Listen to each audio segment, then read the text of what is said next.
All right, welcome back to WMA Now with your host Chuck Stevenson, and welcome to another edition of Odds and Ends, where we go over, various topics within the women's mixed martial arts divisions, odds and ends. So let's get down to it. First up, some deep jewels info. So the Japanese all women's mixed martial arts promotion has decided to crown Amp the Rocket Suwon Boonsorn as their microweight champion. Now, she was originally slated to face the other finalist in the microweight tournament, Mizuki Furuse, back at Deep Jewels 29, which was originally scheduled for May. That event got pushed back to July due to COVID, and then Amp couldn't enter Korea from Thailand because of travel restrictions in Japan. Well, in that time since then, Mizuki Furuse, her opponent, has gotten married and pregnant. Not necessarily in that order. So rather than try to find an opponent for her, they just said, you know what, you made it to the finals, you can still fight, you are now the champion. So not the end to the tournament that anybody wanted, but you know what, that's just how MMA tournaments go sometimes. So congrats to Suwon Boonsorn, aka Amp the Rocket. Also congrats to Mizuki Furuse on marriage and having a kid. Hopefully she comes back to fight some more. She's only, I think, 20 years old, so, she's still got a lot of time left to have a decent career ahead of her. Next up, I want to talk about WMA Rankings.com. So if you're not familiar with them, they were a website that, did women's mixed martial arts news, and sometimes, I don't think they ever did any original interviews, but they had their own rankings, covered various topics in women's MMA. Well, I think as early as September, they stopped posting new content. And then about a week and a half ago, I went there, checked it out, and they did not renew their domain. So WMA Rankings is officially dead. Now, I made a community post about it saying, no great loss. And of course, somebody who had never commented on any of my videos before came out and attacked it because that's what they do. Listen, here is my problems with WMARankings.com.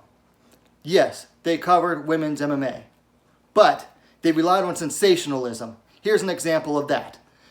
A few years ago, like maybe 3, Megan Anderson did an Ask Me Anything on the SureDog.com forums. WMA Rankings took one single quote out of an answer, made a whole headline and article about it, basically took it completely out of context, made it seem like she said something that she did not. That is the very definition of sensationalism. Due to that, up until earlier this year, you couldn't even post an article from WMMA Rankings on SureDog because, the forum admins just decided that was some absolute garbage. Megan Anderson was mad about it. Everybody on the forums was mad about it. It was just pure sensationalism and clickbait. Another thing, they had almost no originality whatsoever. They were constantly copying headlines and, basically the same articles that other outlets would post. They would basically post it just worded slightly differently. So it also bordered on plagiarism. Also, I was a victim of that too. So I certainly have my own reasons to be mad. I would post 3 news videos in a day. Guess what? Within an hour of each posting, WMA Rankings would post basically the same headline that I put on my Twitter because I post every one of my videos to Twitter. Basically everything, my headline would be their headline. And then it would discuss practically the same things I did. Not necessarily word for word, but close enough to know what they were up to. Also, finally on this topic, they stopped covering Invicta FC like months ago. If you're going to be a WMMA platform and you're not going to cover at least one of the only 2 women's mixed martial arts promotions purely for women, if you're not going to cover those, then what are you doing? What are you doing? You're not even really a WMMA platform at that point. You're just UFC and Bellator. So yes, women's mixed martial arts did lose an outlet, but it certainly wasn't a good one. And if I think something's not good, I'm a fan, and I am a consumer first, and I'm going to call out. I'm going to use my platform to call out other platforms for what they're lacking on. Lord knows, the commenters on my videos will call me out for stuff. And you know what? I'm fine with it, as long as they don't hurl personal insults. So moving along, Pam Sorensen posted back early in November that she was going to undergo surgery to remove some ovarian cysts. Her next post after that was like a few days later. Apparently the surgery went successful.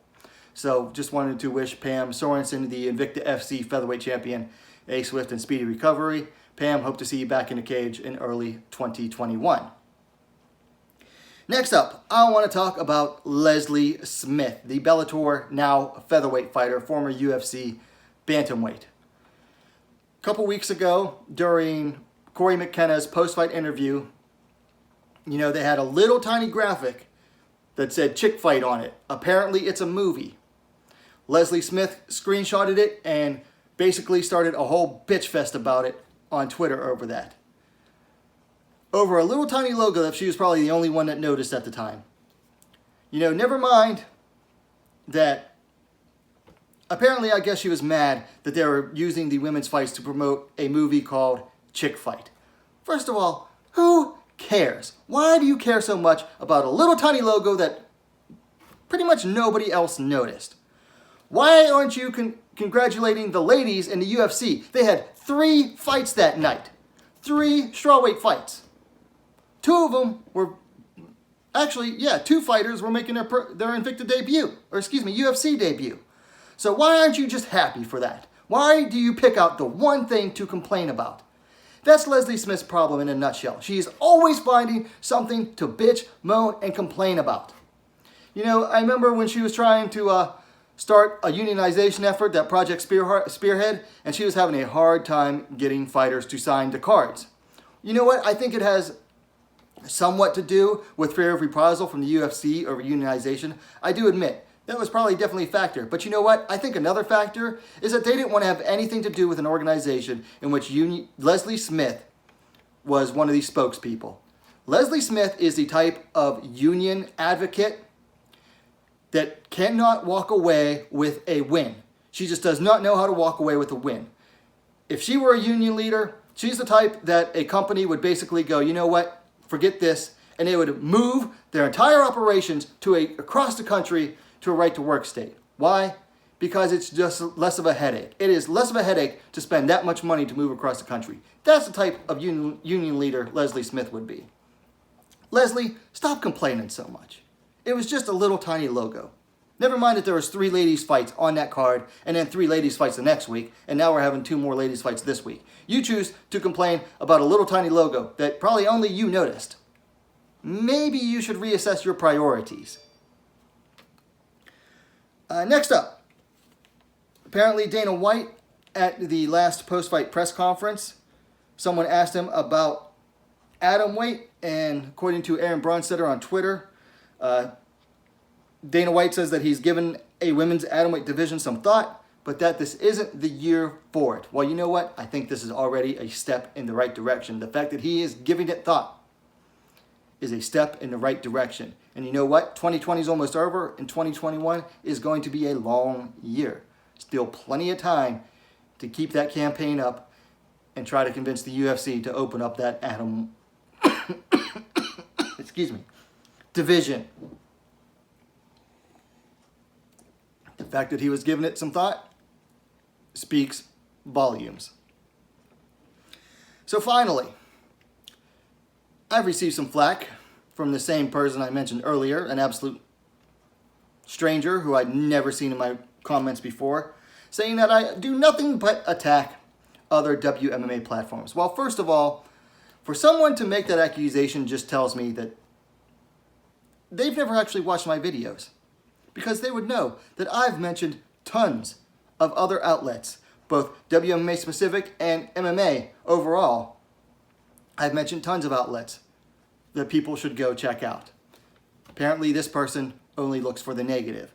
So, to put this issue to bed right now, I'm going to give a nice long list of outlets, whether they're YouTube channels, websites, what have you, that provide a lot of coverage for the ladies. So first up, the MMA holes. They are not WMMA specific, but they cover the UFC every week. They have at least 3 live shows a week. They have a fight companion every week. Listen, these guys are hilarious. If you haven't watched them yet, watch one of their fight buddies. You'll bust a gut laughing. If you like cringy comedy, you'll like them. If not, maybe not, but definitely please go check them out. And they're good people too, and a supporter of this channel. Next up, John Hyun Ko of Kumite TV and SCMP MMA. John interviews probably more fights than just about anybody, except for someone I'll mention in a minute. John interviews so many fighters, and almost all of them are, well, not almost all of them, a lot of them lady fighters.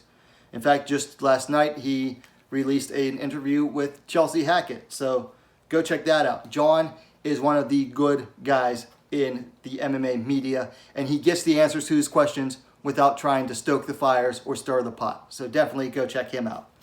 Next up, SCMP MMA, South China Morning Post MMA. John works for them. There's also Nick.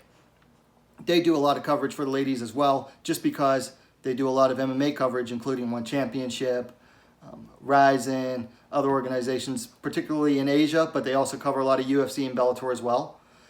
They're very good guys. Go check them out. Next up, probably the only person who interviews more fighters than John Hyun Ko is James Lynch. Now, James does his own independent thing, but he also works, for various outlets as well. Just like John, he interviews so many fighters, and a lot of them are ladies too. So if you haven't checked James out, go check him out. He's a good supporter of this channel as well. Next up, Evolve WMMA. Now, this nice lady does not post very often, but when she does, it is always an interview with a female fighter. She is very dedicated completely to the advancement of women's mixed martial arts. And she's a nice change of pace from, the pretty much male-dominated MMA sphere as far as coverage goes. So definitely go check out Evolve WMMA on YouTube. Finally, for YouTube channels, go check out Combo Breaker 99. I mentioned him before. I really like the way he breaks down and reviews fights. Now, I haven't watched a lot of his footage, like non-fight reviews and everything, but I really like the way he breaks down and reviews fights. He did a very good video about, how to build a UFC Atomweight Division 2, mostly just based on strawweights already within the UFC that could jump down, and Invicta as well. I gave some recommendations he could include next time. Definitely check out Combo Breaker 99. Now, moving on to, this is the final YouTube one. Go check out the WMMA Today podcast with Drake Riggs and I want to say his name's Nick. They do it every, Tuesday or Wednesday. Wednesday, I believe. Definitely go check out that podcast as well. That's on YouTube, going over everything within the past week, involving women's mixed martial arts. Definitely go check that one out. Okay, moving on to some websites. First up, go check out MMArising.com. Not only do they cover just about every event involving women's mixed martial arts, they do play-by-play for Deep Jewels. They do play-by-play for Invicta. They do after coverage, reviews and breakdowns and everything. Also, they have been for a long time before the UFC really brought in every division besides Atomweight and started doing their own rankings. MMA Rising was the place to go to for probably the best women's MMA rankings, and that's the unified WMMA rankings. Still very good as far as their coverage for Atomweight, Super Atomweight. And you know what? It's about the only ranking system where you're going to see fighters outside the UFC included as well. For example, Bellator, Ryzen, whatnot. So go check out MMA Rising, which is run by a gentleman named Robert Sargent.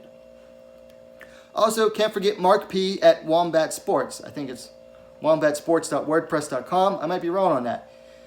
This guy has been covering women's mixed martial arts since 2011. That's 9 years. Also, if you ever want to talk about a grassroots movement, that's what Mark does. Mark goes out there, he covers... Excuse me. His cough is getting worse than ever. It's not COVID though, I did get tested.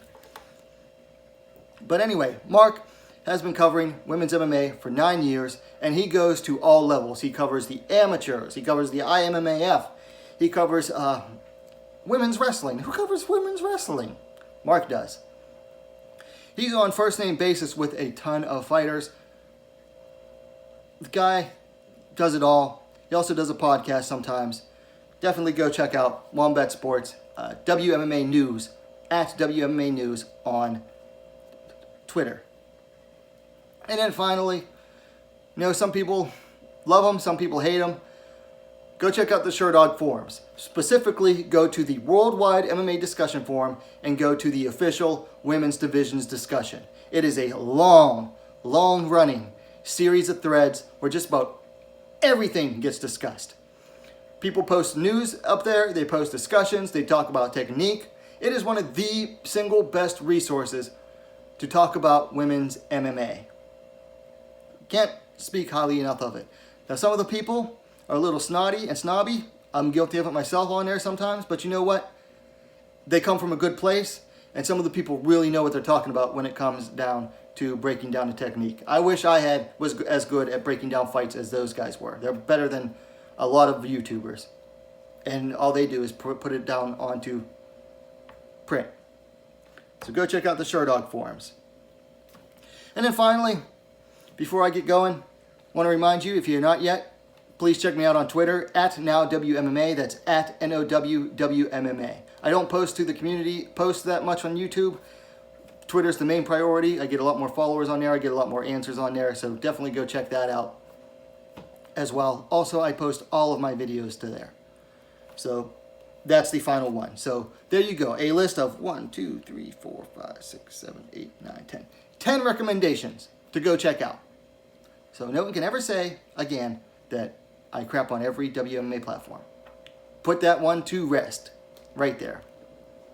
And I don't normally like to get emotional like this, but it was time to shut people up. Anyway, let me know your thoughts on anything I talked about in the comments down below. If you liked the video, please give it a like. And while you're at it, go ahead and subscribe to WMA Scene Now, the most complete women's mixed martial arts dedicated platform on YouTube. Thanks for watching. We'll see you next time.